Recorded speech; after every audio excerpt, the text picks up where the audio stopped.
everyone, this is Sean Broccoli. In today's video, we're going to be doing a quick item world guide to getting a level 300 piece of equipment or weaponry. So the first thing you're going to want to do is to set up your, item world party. So most importantly, you're going to need a masked hero, and I suggest that you put him into the Nether Express evil symbol.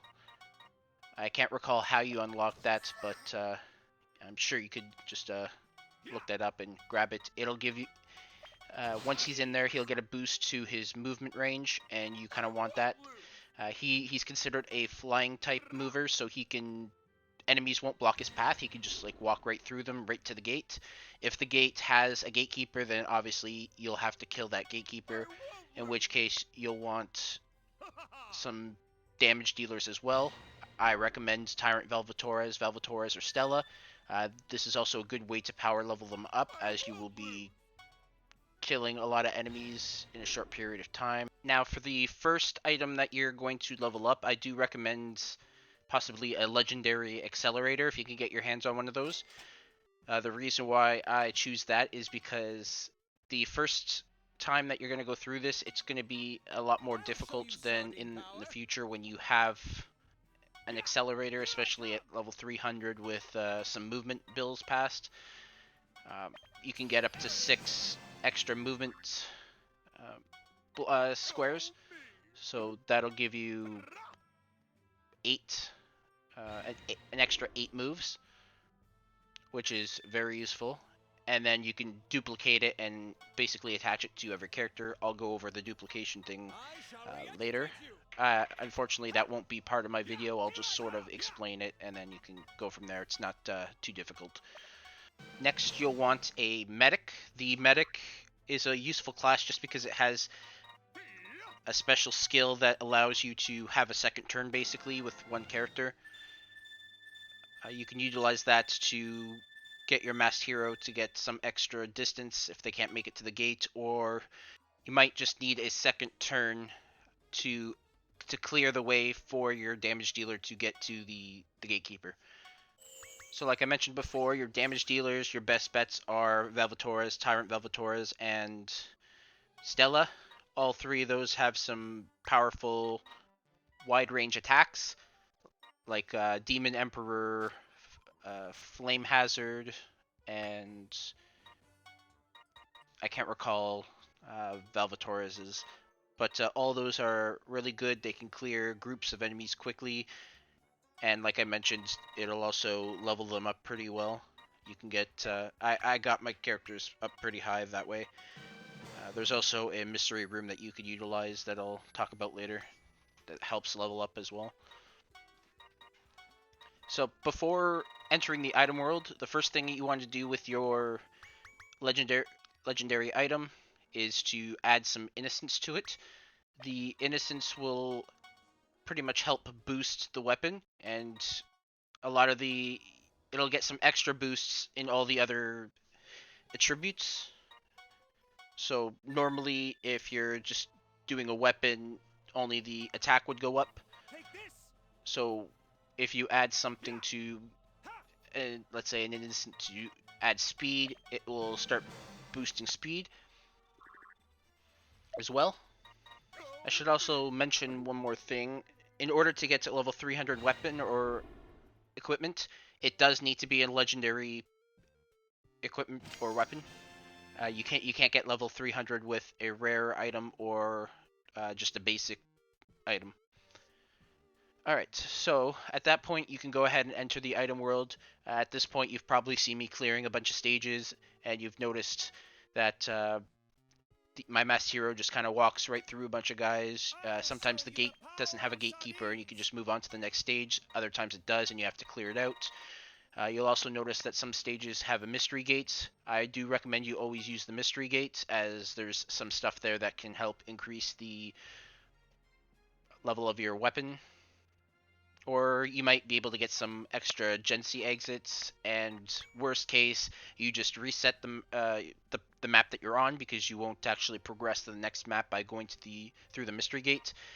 And there's a chance that you could get a level up sphere. Now, every 5th stage has different routes that you can take. There's an innocent route, an item growth route, and a treasure route. The treasure route is basically going to look like a mystery gate, so that's the one time that you don't want to use it. You want to actually take the item growth route to get the most growth for your item. And then on every 10th stage is going to be a boss-like item character. So it'll be like an item general, item king, or item god. You'll just want to kill that. Once they're dead, you'll want to bring out a new character and immediately Gen C exit out of the stage. We do this because we want to create a save point.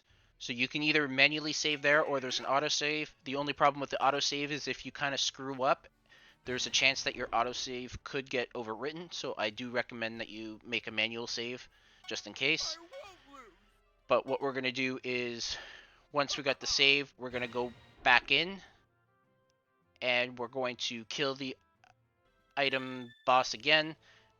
And then we're going to head through the item growth route and hope that we get the innocent town. So the reason why we want the innocent town is so that we can pass some bills to make our weapon or item better.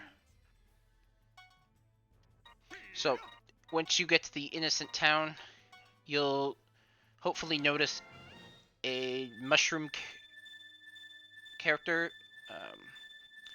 They'll have the campaign logo above their head. If you don't see them, you'll just want to quit to the main title and restart, reload it, and then just repeat until you see it there in the item world. There's also a chance that you might not even get to the item town. So if it does say base or next stage, just go to the next stage and quit out from there. If you hit go back to the base, that's where it's going to overwrite your autosave. So once you're there and you do see the campaign mushroom, you want to go in there at the campaign. You have a couple options, and it's going to depend on the item that you're leveling up. So if you're leveling up a weapon, a melee weapon, you probably want to pass 6 more attack bills. You have the option of a little more or more. I don't really think there's a huge difference between the two, other than obviously you get more of a boost and pay more mana. So obviously, yeah, you use the attack ones for melee weapons. You'd want to use int for staves. You can do attack or hit for bows. You can do, for guns, you probably want to do hit or speed. For your movement items, so like your boots and your accelerators, you want to pass all 6 moves. And then for your defense equipments, you want to pass defense. And then I guess when it comes to if you're doing like emblems, I guess it's up to you what you want to increase. But typically people usually get I think it's called a Traphedron or something like that, and they just glitch the item god at the end they just Gen C out every time they kill it just to get it to max stats for everything, and then they just stack it 3 on each. They use all the equipment slots for them, basically. At this point, you can go ahead and start bribing the senators. You can kind of be proactive and bribe them on your own from your main base. There's a quick and easy 10 mana bill that you can pass to extort money from senators. So you can just fill up on items from the item shops. The evil symbol for the Rosen Queen, that can get you some of the specialty weapons or items that the senators will want, like shoes, muscles, etc., glasses. So It'll depend on where you place it on the map, what items will be sold there. So go ahead and do that as well. Um, you could, yeah, just keep doing that. Bribe them. Once you run out of equipment, you can just vote and then give up if it fails, and then just rinse and repeat until you have a lot of the senators on your side. Now the senators, they prefer different items. So you got the Prinnies who want snacks. They're a little harder to bribe because they can be asleep, and even if they're on your side, they're useless if they're asleep. So you don't really have to focus on them. I mean, it's always good to have them on your side just in case they are awake, but they're not too important. The the slime monsters want monster weapons. The Sith want shoes. The gargoyles want orbs. Basiles are always drunk, ignore them, but they want emblems. Dragons want muscle. Nekomatas, they want glasses. And the zombies want armor or equipment. So once you have enough on your side, you'll just be able to pass the votes easily. The reason why I bring all this up is it's a lot quicker and easier to do that rather than having to force your way, force the bill pass through force, just because you have to fight all those enemies. It's really a pain when you have to do it 6 times per item world run. It's just easier to bribe them and have things pass right away. At this point, you should have a lot of HL as well, so until you're at the point where your bill passes almost every time, you can also just pay to get your bill passed. Once you're done with that, you can go ahead, heal up at the item or the doctor, and then you can move on to the next stage. At this point, you'll just kind of rinse and repeat. As you go through the item world, going through the item growth routes, you'll start to get more and more level spheres popping up. Sometimes you'll even get 2 in one stage. You always want to prioritize getting those. You simply just have to lift them up and then complete the stage. So just send somebody out there to grab it. Send your masked hero to the gate. If you have to kill a gatekeeper, also have somebody for that. Now, the other thing is, if you have a mystery gate and an item sphere, or the level sphere on the same stage, you always want to prioritize the level sphere. The best case scenario for the mystery gate is that you get a mystery room that has an item plus 5 effect, which is what you get from the green level sphere anyway, so might as well just go for the sure thing. The other thing to take into account is there's purple event tiles. Utilize those. They sometimes give you an extra level sphere. Most of the time I find they give you mystery gates or chests, especially a chest if there's a mystery gate already on the stage. You won't get 2 mystery gates on the same stage. Now, on every 10th stage, you'll remember that I mentioned that you're going to quit out and create that save point. Now, you only want to do that for stages 10, 20, 30, 40, 50, and 70. The reason why is on stage 60, no matter what you do, you won't get that campaign mushroom. So you're better off just clearing the entire 60th stage, killing all the enemies to get the Gen C exit bonus, and then just continuing on, and then do the same thing for stages 80, 90, and 100. Though 100 you want to maybe perhaps hold off on that, just because if you stop at 99, once you get to the Land of Carnage, you can utilize the item god in the Land of Carnage to get a higher rank item. So it's up to you whether you do that or not. Now, we'll kind of go over the, I guess, the mystery rooms that you can get. So the first one is the item fortune teller. So he has 4 different, I guess, sayings that he'll give you. The first one will be really good luck, which I believe is +5 weapon level increase.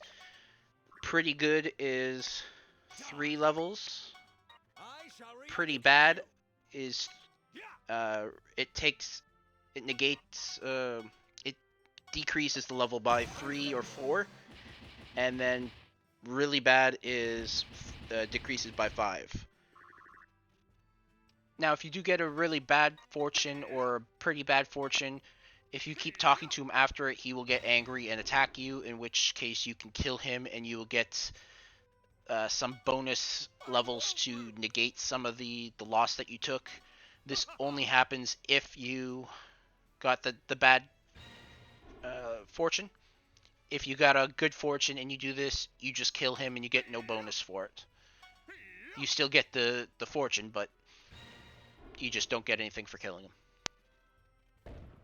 Now, another room which I mentioned earlier is the mushroom, or it's going to be a room filled with mushrooms. If you talk to the giant mushroom, he'll talk about his mushrooms. Keep talking to him, he'll eventually start saying that he's not going to share the mushrooms, and he'll freak out on you and attack.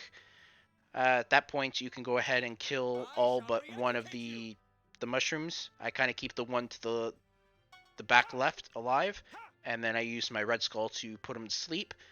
The reason why we do this is if you look at the upper right corner, you'll see there's a bunch of pieces of meat, and you can throw those to increase the level of your characters. Now, it seems that the higher level your characters are, the more of an increase they get from the meat, so do take advantage of that. And you can level up all 10 characters if you take them out and line them up. What you want to do is kind of make a cross pattern with a blank square in the middle, and then any extra characters you can just put in the corners between the first, in the corners diagonal to the empty spots, and then just pick up the meat with the back character or whichever character is closest to it and throw it in the middle. You do want to line it up so that the person throwing the meat is also included in the level up, though. Another mystery room, a good one, is there's an ambush room. Basically, once you get there, you'll just be in the middle of the room surrounded by a bunch of giant monsters. If you talk to the giant monster, it will attack, and then what you want to do is you just want to clear that room in less than 2 turns, which is pretty easy once you got your characters pretty high leveled, and once you start going through increasing your attack through the item world. Now, when it comes to actually leveling up the item, the way that the leveling works on the equipment is that each time you go through a gate through a stage, you'll gain 1 level, and then there's a bit of a multiplier for killing the item general, item king, and item gods. And when you start off, the leveling is going to go pretty slow, so don't get too concerned about the leveling just not seeing like it's going very well, because as you go up, you'll start getting more of the level spheres. The main thing is that you want to at least reach level 175.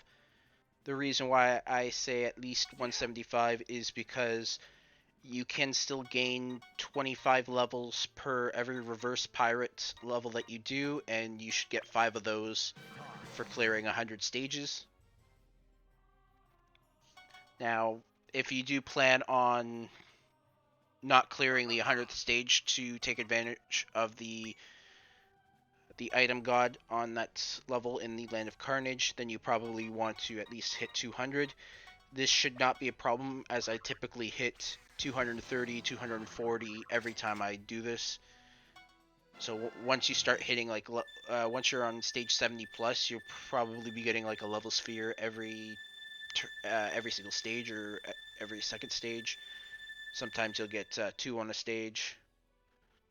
So I guess at this point we'll just talk about the reverse pirating part now. Now, before you start heading into the reverse pirating, do make sure that you heal up.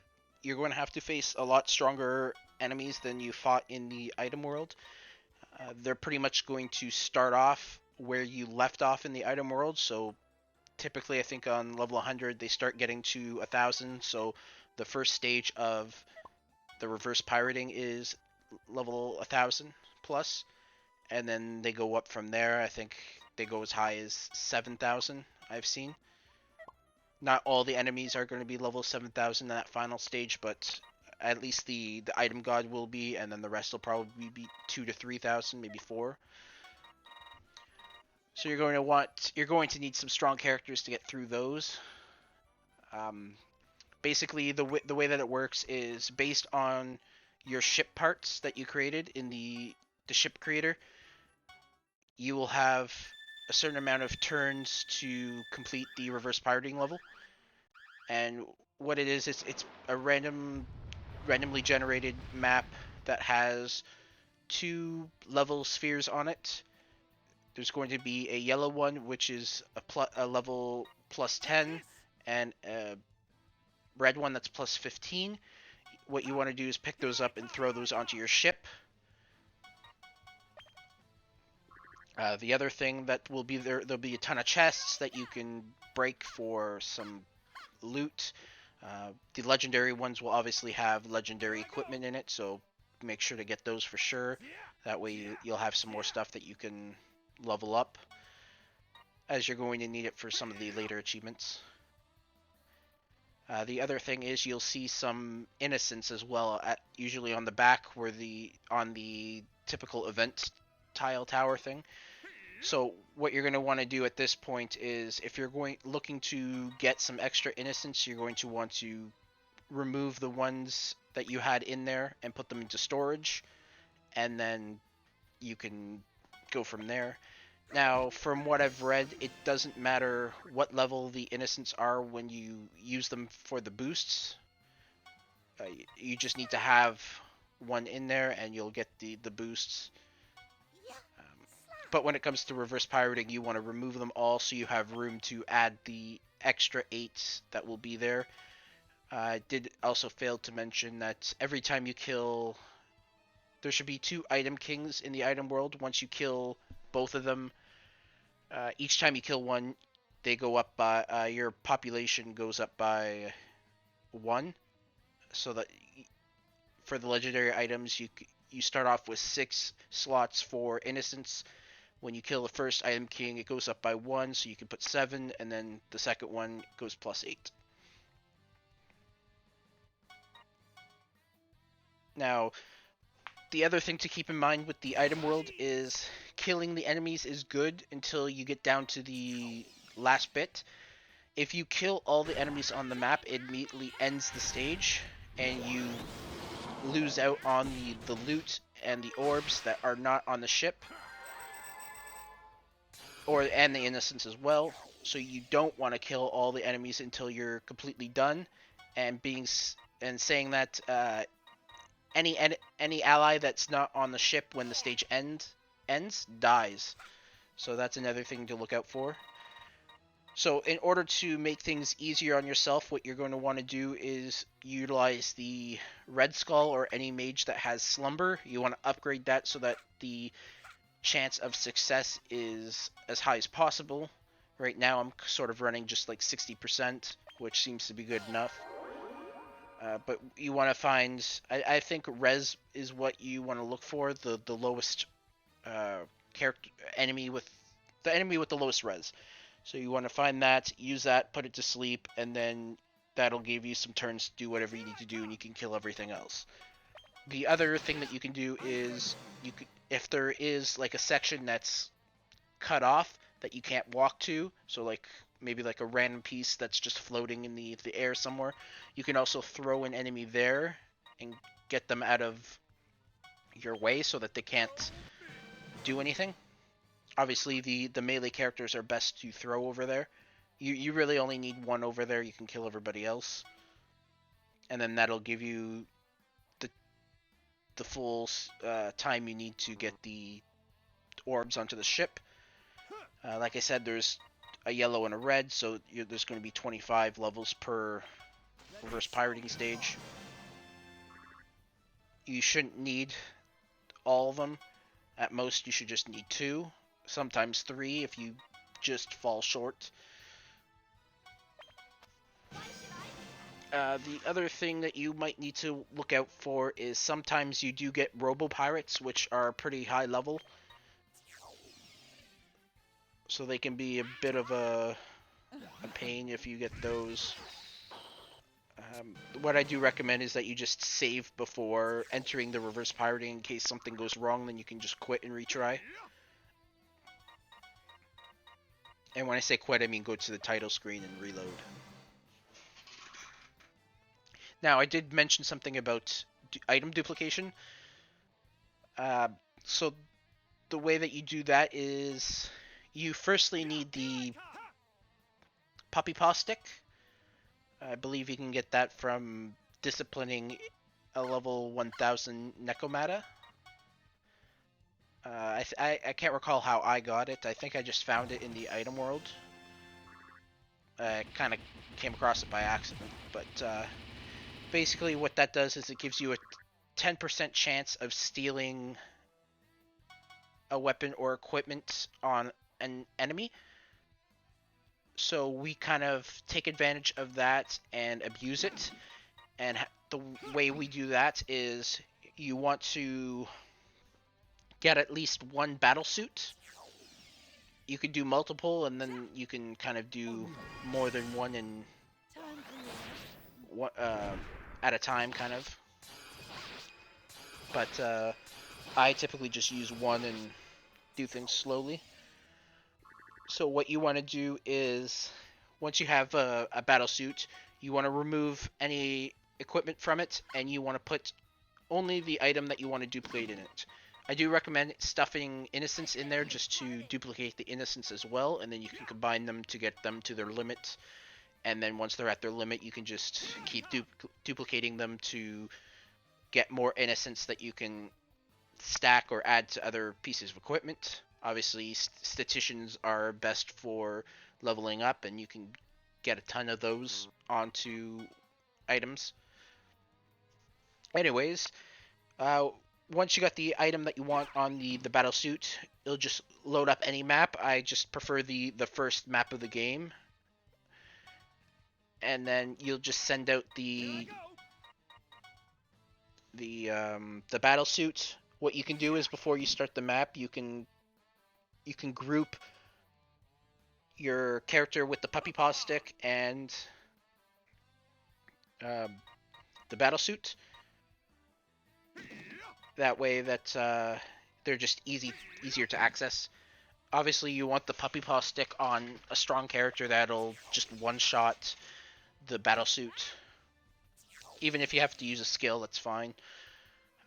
Anyways, you load up the battle suit on the map, and then you want to use the skill Run Wild. That'll turn the battle suit into a neutral unit. And then what you can do is bring out the character with the puppy paw stick, kill the battle suit, and if you're lucky, you will steal the item, and you'll get a pop-up saying that you got the item. If you do get the item, just go ahead and finish the level, kill the 4 printies, and then you will notice that your battle suit still has the item, and you have one in your equipment as well, or in your item bag, sorry. Now, if you do have more than one battle suit, what you can do instead of finishing the level is you can equip that on another battle suit while you're on the map, and just do it again and see if that works. Obviously, it's going to be hit or miss whether, because if that one misses, then you pretty much just got to finish and go on with what you got. But that is an option if you want to do that. I typically just get the one, move on, heal up, and then do it again. Now, if you kill the battle suit and you don't get anything, I usually just bring up the menu, hit quit, and then retry. It'll reload the map, everybody will be alive again, and you just do the exact same thing, run wild, kill the battle suits, and then you'll see if you get the item duplicated or not. And then you just retry until you get it, then finish the map once you got it. So that pretty much does it for this video. This will be my last Disgaea 4 complete video. I'm going to work on getting the rest of the achievements that I need, and then I'll be moving on to a different game, in which case I'll start doing a different video as well. So I'd like to thank you guys for watching. This is Sean Broccoli. See you guys next time.